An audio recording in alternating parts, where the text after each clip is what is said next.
Nessa aula eu vou falar sobre a fase concêntrica e a fase excêntrica do movimento. E antes de explicar, sobre algumas questões importantes, eu vou relembrar o que seria cada uma dessas fases. Então, a fase concêntrica do movimento é quando você tem a redução do músculo, a redução do comprimento do músculo, e dessa forma você tem a aproximação das proteínas contráteis. Então, as proteínas contráteis estariam aqui e elas se aproximariam, e dessa forma o comprimento do músculo ele reduziria. Essa seria a fase concêntrica do movimento.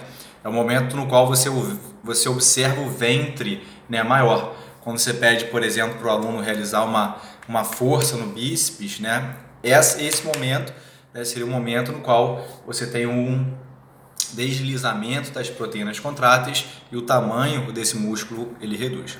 A fase excêntrica seria o oposto.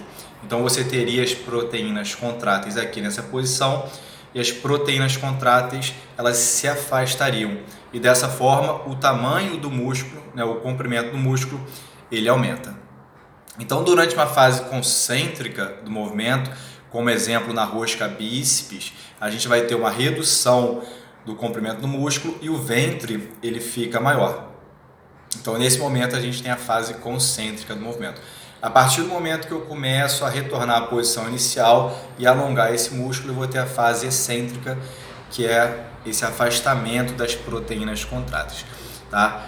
E por que isso é importante? É importante porque muitas vezes na musculação a gente acaba enfatizando mais a fase concêntrica do que a fase excêntrica. Então muitas vezes a gente se preocupa mais em puxar, em realizar essa contração muscular do que resistir a essa carga que a gente está levantando.